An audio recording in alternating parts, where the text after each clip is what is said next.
The auditorium roared with applause as my son walked across the stage, diploma in hand. I stood in the back, late, breathing hard from the sprint from the parking lot. I waved, but he didn't look for me. My phone buzzed, one short text from him. Don't expect help. My throat closed. This was supposed to be his proudest day, and mine. I'd spent 3 decades building my name in the finance world, chasing titles, bonuses, and prestige, telling myself it was all for my family. I bought the house my wife dreamed of, the college savings plan my son would never have to worry about. But as I watched him in his cap and gown, the truth hit harder than any corporate defeat. I'd been absent for the moments that mattered.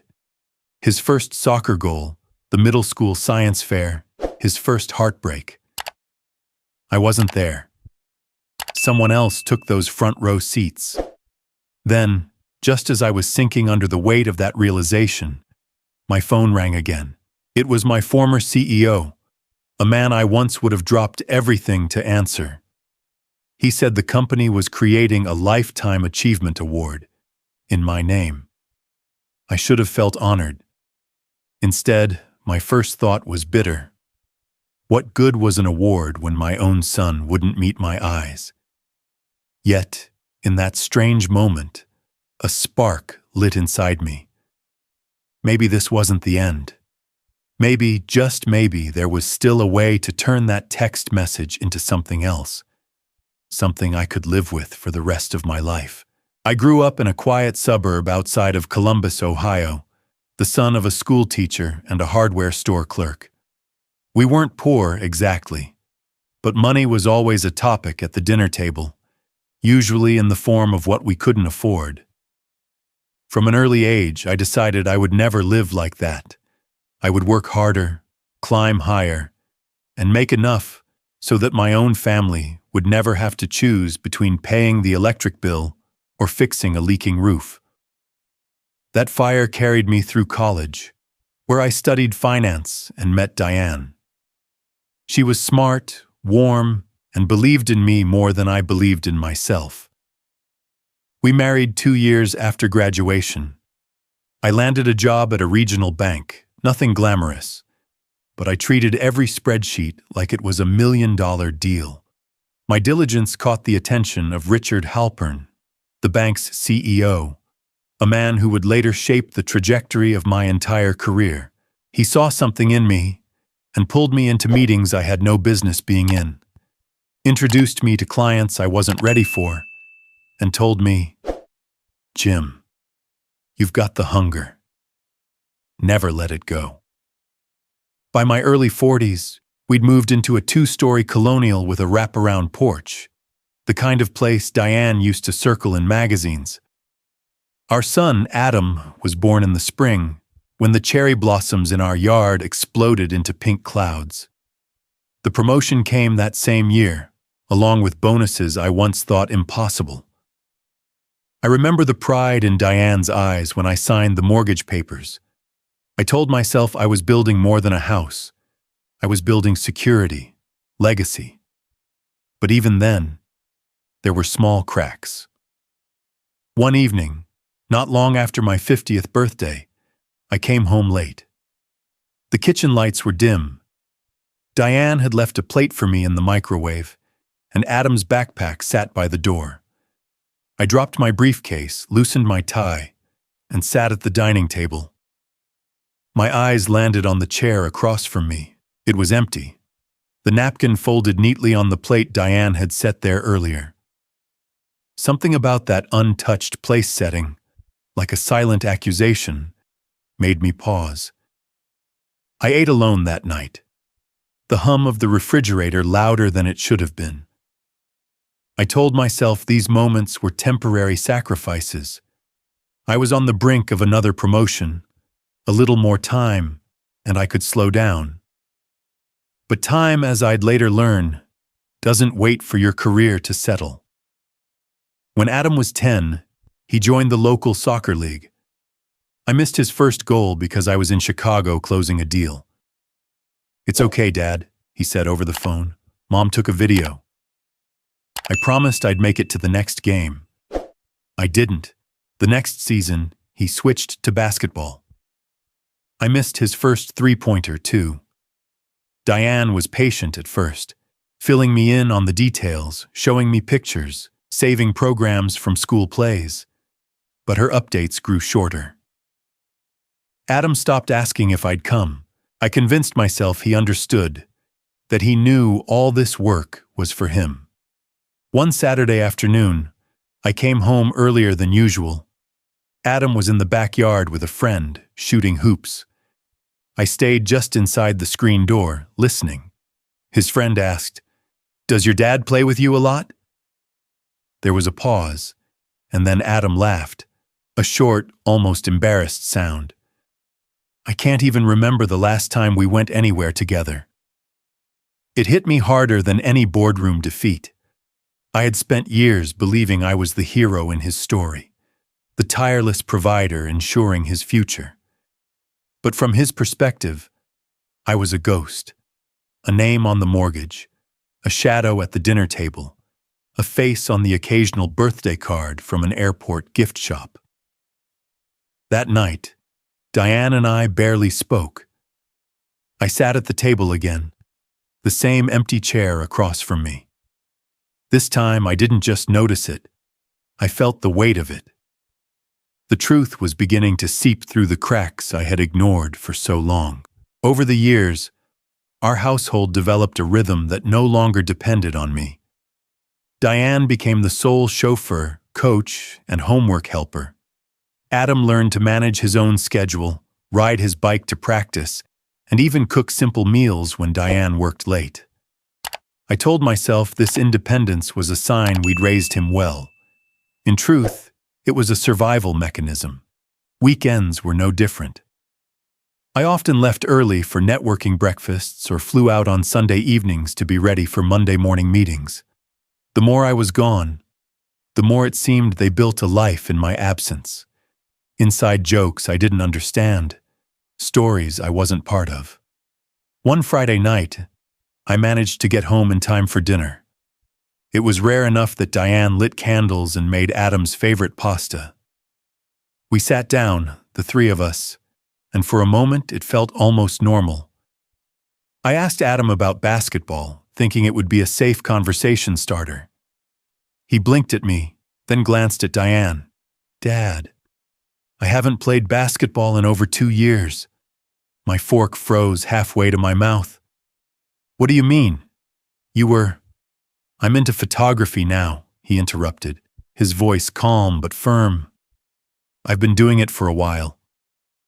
I looked to Diane for help, but she just kept her eyes on her plate. The candles flickered, casting shadows on the walls, and I realized I didn't even know the shape of my own son's passions anymore. The distance between us wasn't measured in miles or years. It was in the invisible walls we'd built without even noticing. A few weeks later, Diane approached me in the kitchen one morning. She set down her coffee and said, "I think we should see a marriage counselor." "I can't this week," I said without looking up from my phone. "We're in the middle of a client acquisition." "This isn't about your client, Jim. It's about us." Her voice was soft, almost tired. But I had a flight to catch, and I let the moment pass, telling myself we'd talk later. We never did. Around the same time, Adam sent me an email. The subject line read, "Invitation, my first photo exhibition." I was in Denver for a conference when it came through. I skimmed the first few lines, saw the date, and realized it conflicted with a dinner meeting that could seal a major deal. I tapped the heart icon to like his message and moved on. I told myself I'd explain later, that he'd understand. He didn't. Months passed before I learned what that exhibition really was. I was at a bank fundraiser when a colleague mentioned having attended that touching charity event your son organized. My confusion must have shown because he added, "You know, the one for his friend with cancer? The photo auction? The words hit like a punch. I excused myself, walked into the hallway, and pulled up the original email. I read it properly this time. Adam had written about his friend Lucas, recently diagnosed with a rare cancer, and how he wanted to use his photography to help raise money for treatment. It wasn't just an exhibition. It was the most important night of his young life. And I hadn't even read the message. When I got home that weekend, I tried to bring it up. Adam, I heard about Lucas. I'm sorry. It's fine, he said quickly, without looking at me. We raised enough. Lucas is getting treatment. But his tone told me everything. It wasn't fine. It would never be fine. The wall between us had grown so thick that I wasn't sure there was a way back. And yet, part of me still believed I could fix it. If only I could find the right time, the right gesture, the right words. I didn't realize then that the opportunity for easy repair had long passed. The date had been on the calendar for months. Adam's high school graduation. Diane had reminded me gently at first, then more firmly as the day approached. I promised I'd be there, on time, front row. But the week before, an invitation arrived for the Global Banking Summit in New York, scheduled for the exact same day. It wasn't just any conference. It was the kind of event where handshakes turned into contracts, where a single conversation could secure millions in future revenue. I told myself Adam would understand. This was my career, my livelihood, the foundation of everything I'd given him. I arranged my flights to attend the morning session of the summit and fly back in time for the ceremony.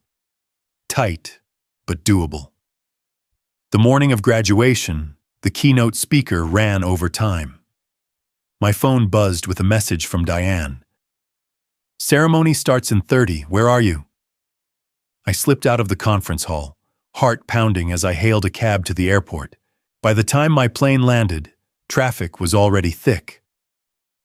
I watched the clock on the dashboard tick forward with every red light. When I finally pulled into the school parking lot, the ceremony was already in full swing. The sound of applause rolled across the lawn as I hurried toward the bleachers. I spotted Adam on stage, his cap tilted just slightly, his tassel swaying. I waved, hoping to catch his eye. He didn't look my way. My phone buzzed again. A single text from Adam, "Don't expect help." For a moment, the world narrowed to that small, glowing screen. My chest tightened. I wanted to run to him, explain, promise, but I stayed frozen in place, surrounded by strangers cheering for someone else's child. Then the phone rang. The name flashing on the screen stopped me cold. Richard Halpern, my former CEO, the man who had once opened every door for me. "Jim," he said warmly when I answered. "How the hell are you?" Before I could respond, he launched into the reason for his call. The bank's board had voted to create a Lifetime Achievement Award in my name, the James T. Reynolds Award for Excellence in Leadership. They wanted me at the gala next month for the inaugural presentation. "It's a big honor," Richard said. "And we thought it would be nice if a family member gave the tribute speech. Adds a personal touch." A family member. I glanced back at the stage where Adam was shaking hands with the principal, smiling for the official photo. The applause swelled again, but I heard none of it. I thanked Richard, my voice on autopilot, and ended the call. At home that evening, Diane was waiting. She stood at the kitchen counter, arms crossed, eyes unreadable. "Richard called you today," she said. I nodded, unsure where this was going. "They want someone from the family to speak at the award ceremony. You should know. None of us wants to stand on that stage." Her tone was flat, like she was reading the weather report. "Diane, this is a big honor. It's It's another spotlight for you, she interrupted. Another room full of people who think you're the perfect man. But we know better. Before I could answer, Adam walked in. He looked taller than I remembered, older somehow. He leaned against the doorframe, hands in his pockets. "I'll speak at your ceremony," he said. Diane turned sharply. "Adam," he shook his head. "Don't worry, Mom. I'm not going to sing his praises." I stared at him. "What are you talking about?" "I'm going to tell them the truth," he said, his voice steady. "About the games you missed, the birthdays you forgot, the times you said you'd be there and weren't. About how you were a name on a paycheck, not a presence in my life." The words were knives, each one cutting deeper. "Adam, that's not fair." He took a step closer. "Fair? Do you know how many times I sat in the stands looking for you? How many times I thought, if this game is important enough, maybe he'll come? And you didn't. You always had something else, someone else, more important." I looked to Diane, but she didn't move. Her silence was agreement. Adam's eyes were bright, but there were no tears. "You built your career on being reliable, Dad. Too bad your family couldn't count on you." He walked out, leaving me standing in the quiet kitchen, the hum of the refrigerator loud in the space he'd vacated. I wanted to chase him, to say something that would erase the years between us, but the words wouldn't come. That night, I sat alone in my office, the award announcement email open on my screen. My name in bold letters, the list of dignitaries who'd be there, the slot reserved for family speaker to be confirmed. I imagined Adam standing at that podium, 1,000 eyes on him, dismantling the image I'd spent decades building. For the first time, I wondered if I deserved it. The Monday after Adam's graduation, I sat in my office staring at the unsigned contract for a consulting deal that would have doubled my annual income. It was the kind of opportunity people in my industry dreamed about. High profile, long-term, with a company that could open even more doors. But as I imagined the hours, the travel, the relentless demands, I thought of Adam's text and Diane's words. Another spotlight for me, another empty chair at the table. I picked up the phone, dialed the client, and told them I couldn't take the job. The voice on the other end was stunned. "Jim, are you sure? We're talking 7 figures." "I'm sure," I said. My voice didn't waver, but my stomach churned. Then I opened my calendar and began deleting. Board meetings, networking dinners, speaking engagements, they all vanished with a few clicks. I left only the bare minimum. I told my assistant I'd be working from home indefinitely. That afternoon, I found Diane in the kitchen. "I'm clearing my schedule," I said. "I want to be here. For you. For Adam." She studied me for a long moment, as if trying to determine whether I was serious or playing some elaborate game. Finally, she reached into a drawer and pulled out a manila envelope. She slid it across the counter. "What's this?" I asked. "Divorce papers," she said simply. "I filed 6 months ago, never signed them. I thought maybe I'd see if you noticed on your own." The weight of the envelope in my hands was heavier than any corporate contract I'd ever held. "You were ready to leave?" "I was ready to have a choice," she said. "I kept them in case nothing changed. I didn't think it would." I wanted to argue, to tell her I'd been changing already. But the truth was, I hadn't. Not in a way that mattered. Only now was I beginning to understand the cost of my choices. In the days that followed, I made a conscious effort to be present. I cooked breakfast, asked Adam about his day, offered to drive him places. He accepted, but with the caution of someone who'd been burned too many times. One Saturday, I suggested we go to the park where he used to play basketball. "I don't really do that anymore," he said. "I know. We can take your camera instead." He narrowed his eyes. "You even know what kind of camera I have?" "Not yet," I admitted, "but I'd like you to show me."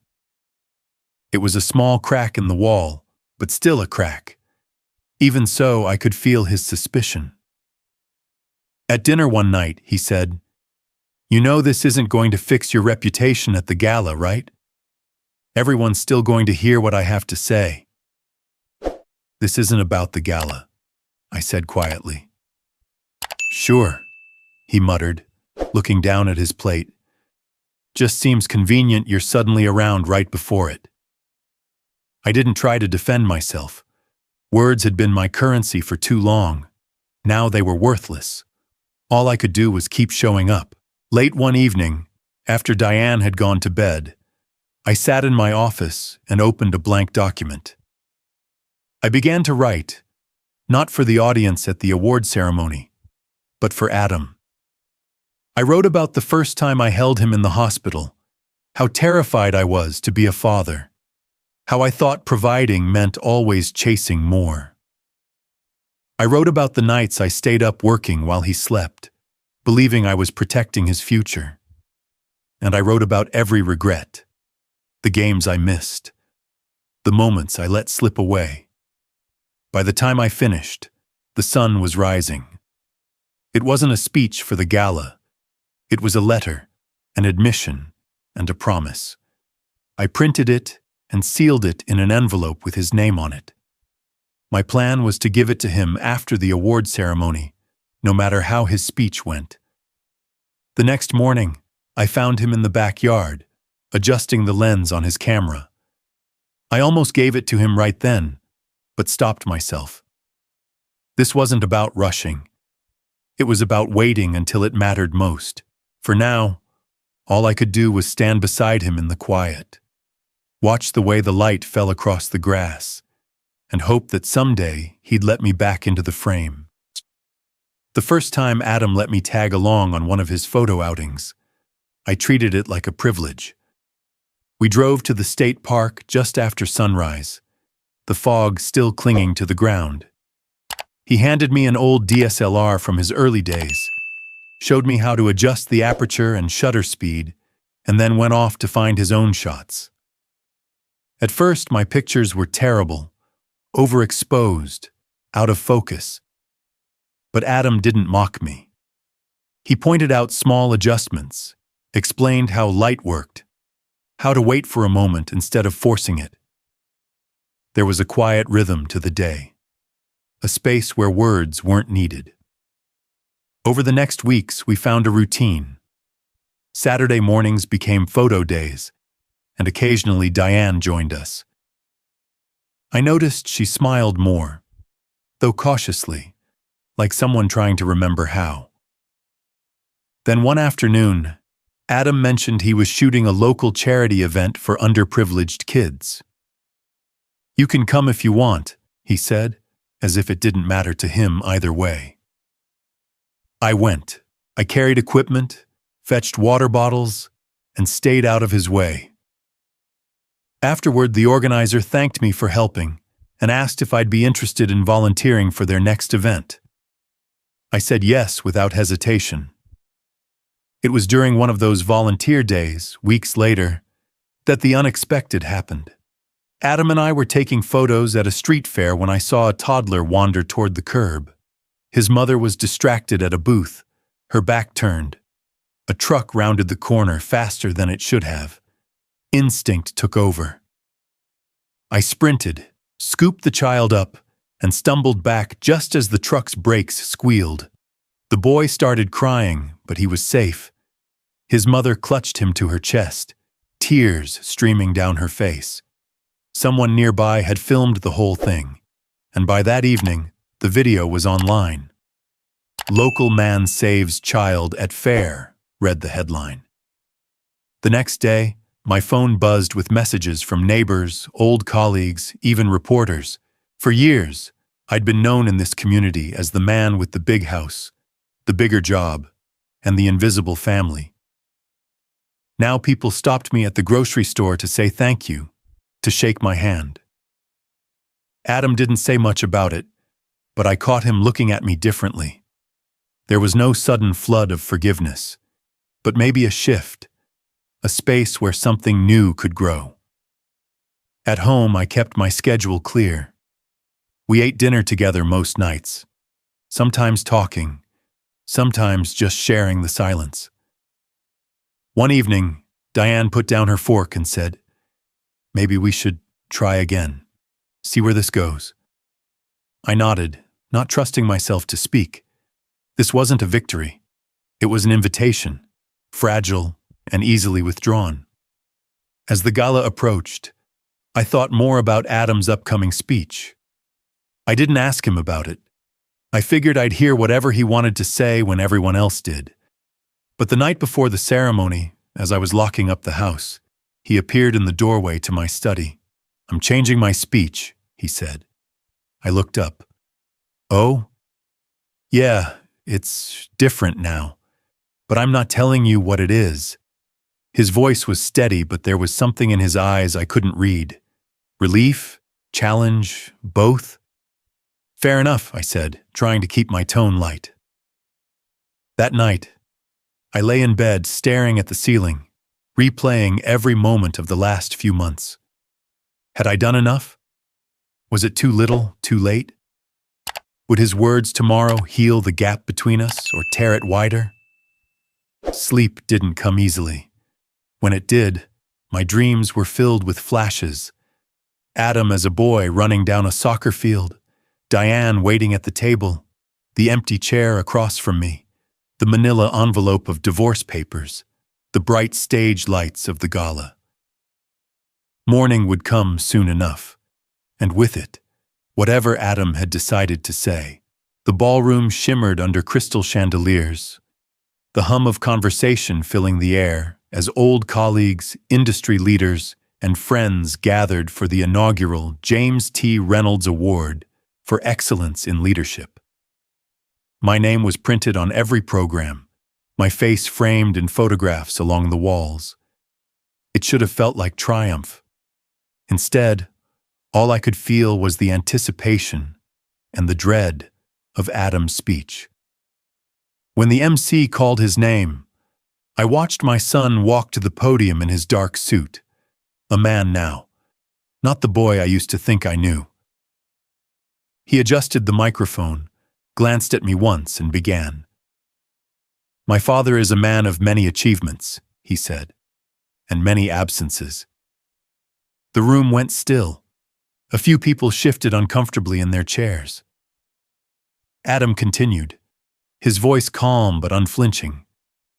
He spoke of birthdays where my seat was empty, games I never saw, and milestones I treated as footnotes in my calendar. He painted a portrait of a man devoted to his career, not his family.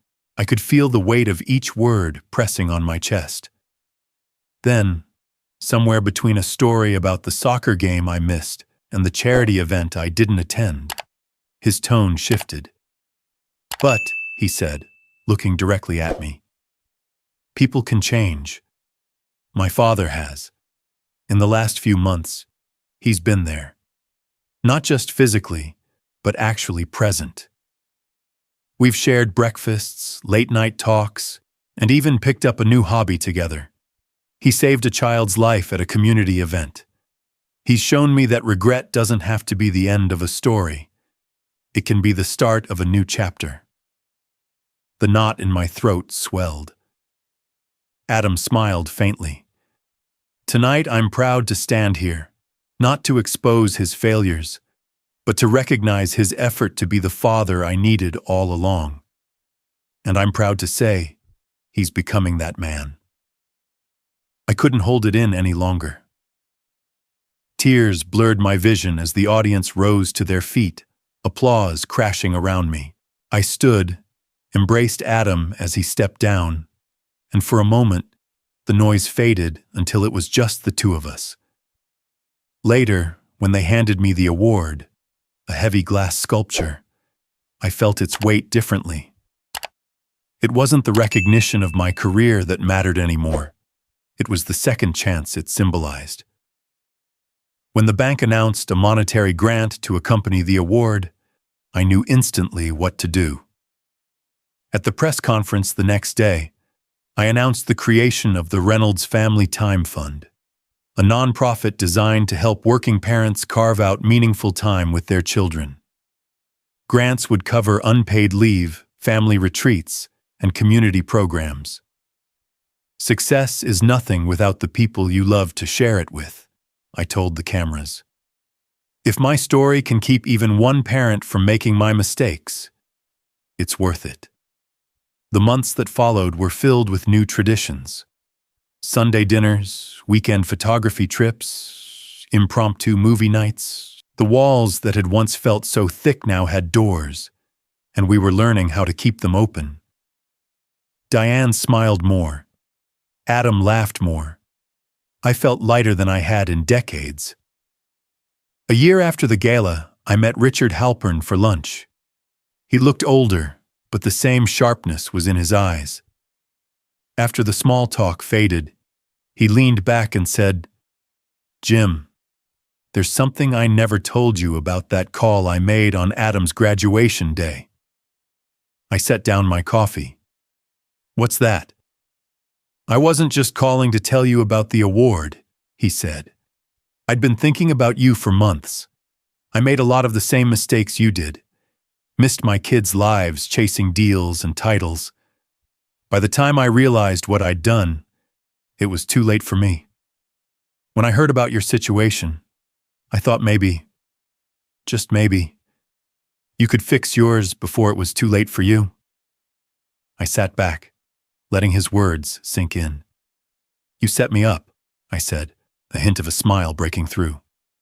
"I gave you a push," he corrected. "Took the rest you did yourself."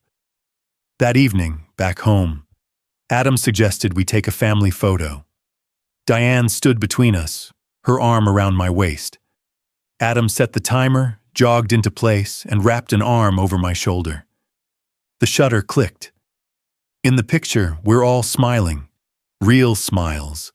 Not the polished, practiced kind from corporate events. Smiles that come from being exactly where you're supposed to be, with the people who matter most.